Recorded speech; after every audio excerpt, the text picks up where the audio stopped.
Hi there, hope you're all doing well. This week I set about getting the Borgit's Beastgrabbaz warband painted up in a single sitting. This warband took just over 6 hours to get painted up with a couple of breaks in between to stretch my legs and rehydrate. In this video I'm going to be painting all 5 minis at the same time in a batch painting style just to help speed things along. All of the models were primed in black and I started with the goblin skin as it's the brightest part, and every model has some type of goblin skin on it. Starting the skin off, I base coat everything with grass green from AK Interactive. While we watch me paint some green skin, let's get some channel admin out of the way. Over the last few weeks, I've started to notice that I'm having to rush paint jobs for the 2 videos a week, which I'm just not happy with how they came out in the end. So starting off this week, I'm going back to a single video a week, along with using this video style format, just so I can spend some more time on the minis and potentially move on to more focused videos on specific techniques that I use, mostly when I'm batch painting and trying to speed paint minis. With that out of the way, I move on to the next step of the skin by mixing in some yellow into the grass green. This is going to be the mid-tone on the skin, as I want this to be nice and bright in the end. This will contrast on that night goblin rose, which are generally quite dark and black. I get a few rounds of the mixing, leaning more and more into the yellow and getting smaller and smaller in the areas that get painted up. While you can highlight all the way up to pure yellow, I opted not to do that on these. I want more of a luminous green looking skin. As I finish off these skin, if you have any questions, feel free to drop them in the comments below. You could also join Discord using the link in the description, where you can share anything you have been hobbying on, or just hang out and chat. We are a small Discord, but everybody is welcome to join. The skin of the goblins and grots has now been finished, and it's time to move on to the robes, which weirdly I start off with black over black. There is method to this madness though. Army Painter's matte black primer is very matte, which is great for a primer, but the matte appears lighter than you would with the satin Doom Death black that I'm now painting over the robes. Another benefit of this is if I make a mistake later on in the process, I can go back over it, whereas using an air primer with a brush doesn't really work out that great. After I get all of the black base coated, I start off with a mix of some English grey just to bring up all of the parts of the robe that won't be in shadow. This first mix is very dark still, which is what I'm aiming for. If I push this too far too quickly, the robes are going to start looking less black and a bit more grey. For the brighter parts, I only do one more mix with a little bit more English grey over the large flat areas facing towards the light, but in a smaller area than previously done on a bit of a gradient sort of blend. However, with the brighter parts built up, the robes are still not finished. I mixed in some more English grey and just go around the edges and the sharper parts of the folds. I don't go over every single edge with this step, but I focus around the parts that will be in the light the most and clearly not in shadow. This is then followed up by a tiny little edge highlight on the corners with pure English grey.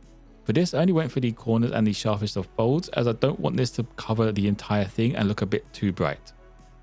With this step finishing up, this actually brings half of the paint job to an end. It's mostly just weapons and details now.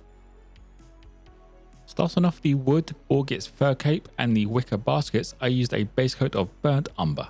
Since I had this out as well, I wanted to make my future step a bit easier, so I gave Borgit's shield a base coat at the same time. I didn't fancy painting yellow over black, so using this brown works a lot better as a base coat for that. The wicker baskets were also a little odd to paint, didn't quite fully cover on these, but in a good way at least. There is still some black in the deeper recesses which work fine as darker shadows. Moving on to the mid-tone parts, I used Noble Steed brown, covering the majority again, with the burnt umber just staying in the recesses and where the parts would meet other colours. Once these parts of the wood are finished, I use Sandstone to add a final highlight and begin base coating the next set of details. These are the bones, rope and arrow flights. The reason I went for this as the base coat and a final wood highlight is purely for speed and not having to find another colour for a shadow colour on my shelf. Getting the mid-tone onto these parts now, I went around with Ares flesh. For the ropes, this brings up the more visible raised parts with the sandstone staying between the details. However, for the bones, there isn't really any detail on them, so instead I leave the sandstone in the bottom quarterish area, just starting to add a small gradient to them. For the final highlight of the bones and a top highlight over the other details, I grabbed Vampire Fang. This paint is a little bit weird. I think I need a mixing ball added into it. This one didn't come with it. Whenever I use it, it always comes out quite chunky and not fully mixed together. I mixed it the best I could on the palette with a little water, and I thought that would be enough, but in reality it's still too chunky and I should have just changed paint. I get to move on to more unique areas now with the shared details all done. To start off, I get the yellow shield done, kicking off with a base coat of light brown, which I didn't expect to cover as well as it did, but I'm still glad I got that layer of burnt umber down first. With the light brown now working as a base coat for the yellow, I start mixing in some yellow paint and bringing up some of the depth. The first mix covers a lot of the shield, excluding the deeper recesses and where the moon meets the backplate. With the second mix, I only focused on the bad moon symbol itself, so that the backplate still functions as part of the shadow and a little bit of extra contrast. With this being a yellow mix, it still does take a few coats to get up to any sort of coverage. To finish up the shield, I used pure yellow to bring up the raised parts of the sculpted details on the moon's face. Since I wanted a little bit more interest, I did a little edge highlight around parts of the shield as well, mostly towards the top. Next up is a bit of a shared colour, but not a major detail for the most of the minis. This of course is the red, which starts off with a base coat of Vallejo's burnt red. Every mini gets their eyes dotted in with this. Primarily though, this colour is for the squid skin and the cloth on the troll. Since I've been using a lot of AK and Tooting coats paints, I've started to notice Vallejo paints seem to be a little bit thicker out of the bottle, which isn't a bad thing as it's more just something you need to remember when I'm mixing paints together. The next red I used is Sanguine Scarlet, which goes over a lot of the areas I've already painted red. I leave that burnt red in the recesses though, just to keep that shadowed look. For the eyes, this isn't the easiest part to do. Having a nice sharp tip on the brush does help, but I still miss on some of the parts and just use the green to go back over it again. This is the reason I like having a wet palette for these sort of painting styles. This green went on 3 hours ago, and if I was using a normal palette instead of a wet palette, that would have dried up and I'd have to mix it up again. To bring up the edges and some of the larger areas that were facing directly up, I went around with Hellspawn Red. This does look a little bit bright going on, but like with most paints, it dries darker than it looks with a more natural colour blended on the skin. Moving on to the metallics, I start off with a once over of Surcoat Silver. This goes over all of the metal parts, even the iconography that will be gold, as this still functions as a good base coat for that. Since there are large silver parts, I'm going to try and add some variation onto them without changing the colour too much. But before I do that, I quickly grab Heirloom Gold and just go over the bell and the 2 eye icons on the goblins. Now that the gold is done, I go back to working on the silver by mixing in a little Doom Metal to the Surcoat Silver. This creates a darker silver which I use to stipple onto the back of the blades, where the metal will be thickest and not sharpened through usage. To finish up those blades and add a little highlight on the gold, I use Mithril Blade. The bulk of this step is just an edge highlight on some of the sharper edges, but on the blades I add a few scratchy streaks on the sharper edges just to look like they've been scratched slightly through usage. With the metal parts all finished, I get started on the basing, which starts off by painting a very thin down black over all of the bases. I'm using an extra thin down black for this as I want to wet blend in some greys for the randomness and variation it produces. Now with the black still wet, I mixed in some English grey and started throwing it onto the base, mixing it where the paint is still wet. This covers a fair bit of the base as I don't want too much black showing through in the end. After getting this step done, I move straight into pure English grey and follow up with the same process, but a more controlled approach as I don't want this to go everywhere. I just choose a few random places. After giving the base some time to fully dry, I used blue grey again and actually went in intentionally to do a few highlights on the rocks and the edges of the stalagmites. While this is the end of the rocks, it is not the end of the basing part. After leaving the rocks to dry, I used cork brown to get the mushroom stems base coated. Just to keep things simple, I also use this to get the centipede done. There is also that one goblin that seems to have mushrooms growing out of their head. All of these stems and the lower structure gets done at the same time with this.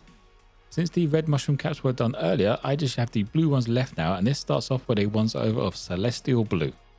This does seem a little bit bright, but I think that contrasts well with the dark base, plus there will be wash going on when I finish up these mushrooms, which I now do with a little bit of blue grey as a quick highlight. Now that I've added the highlights, I use some strong tone wash to go over the bases. Since I had this out, I also used it on the ropes, fur, wood and the recesses of Borgit's shield. If you're copying this, make sure not to let this pull anywhere on the shield as it will just ruin it. I just painted this directly into the recesses and left it there. Now that is all of the goblins finished off, it's time to get the troll done. I like the purple skin on the box art, but I'm not too keen on that tanned belly, so instead I'm going for the entire body being purple, and then just sort of moving up to some pink highlights afterwards. I went around with Enchantress Purple. While I go around with this purple, I take my time to be very careful not to ruin any of the colours that have already been painted. After I do finish off the purple, I started to mix it in some Spectral Purple, which is more of a pink colour than a purple, but this works for my purposes. With the first mix, I essentially go over everything again with a thin coat. I just leave that darker purple in the recessed parts and the shadowed parts. The second mix is a little bit more of spectral purple thrown in there, and I go around the parts where it will be hit by the light directly, creating a small gradient between the three colours. These paints are all fairly thin, so it helps creating that blend a lot easier. After a couple of coats of these mixtures, I switch over to pure spectral purple and just go around the sharper edges and the features that will be hidden in light. For the belly, I try to focus around the top of it, but not too high, as the face would be creating shadow on the chest as well.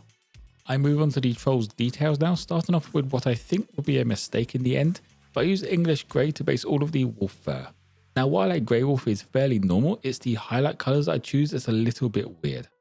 I mix Skeleton Legion with this grey to start bringing up the fur on the wolf. Going on, this looks a little bit weird, and I think that's because I'm mixing a cool grey with a warm tan. This step should really have just been a blue grey added to that mix. However, hindsight is great and the mistakes are part of the painting process anyway, so you have to learn to live with them and adapt with them. Adding a little more Skeleton Legion to the mix, I bring up the tips of the fur. I also start to base coat the boils and the fungus around the troll. This is the main reason I went for Skeleton Legion as the highlight colour, as I wanted to keep it simple and try and kill two birds with one stone, instead of just doing these parts separately like I should have. Bringing up the very tips of the fur and adding a highlight to the boils, I went with pure Skeleton Legion at this point. Since I wasn't sure what to do with whatever this is on the end of the club, I figured I would just start off with a base coat at this point. It was at this point I decided the wolf coat wasn't really working for me, but instead of just starting again and trying to do it properly, I tried to fix it and I used a wash of strong tone to try and do that. It does turn out okay in the end, but looking back, I'm not too sure what I was expecting.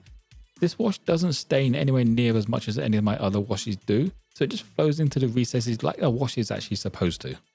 I do realise this in the end, but before that I mixed in some Vampire Fang and Skeleton Legion together and added a highlight over the club thing and a small dot on some of the larger boils. Since I'm using Vampire Fang in this mix, it also takes a couple of coats to actually do anything useful. It was at this point I realised my mistake on the pelt and just waited for everything to dry and came in with archaic sepia wash for the pelt and the club thing. This wash stains significantly more and actually tints everything towards that warmer tone that I want. And that will be it for the complete warband in just over 6 hours from start to finish, which is pretty good. Now that I've finished these guys though, I'm wondering why I still have 3 partially finished warbands that have just been sat on my shelf for weeks. I might have to spend a bit more time and get them all finished. Also, if you're interested in owning these minis, they will be going up on my eBay the same day this video goes live. Eventually the other warbands will follow, but they're somewhere a bit lower down my priority list at the moment. It will be a buy it now listing, so even if the 7 days has passed, they may still be available if you are interested. Alternatively, if you want to pick up your own warband for yourself, there are some affiliate links in the description where I get a small commission on anything you buy there. If you have any questions, feel free to drop them in the comments below, or you can just come and hang out in Discord and chat and share whatever you have been working on. As always, if you enjoyed the video or found it useful, don't forget to drop a like and subscribe for more content. Most importantly though, be kind to each other.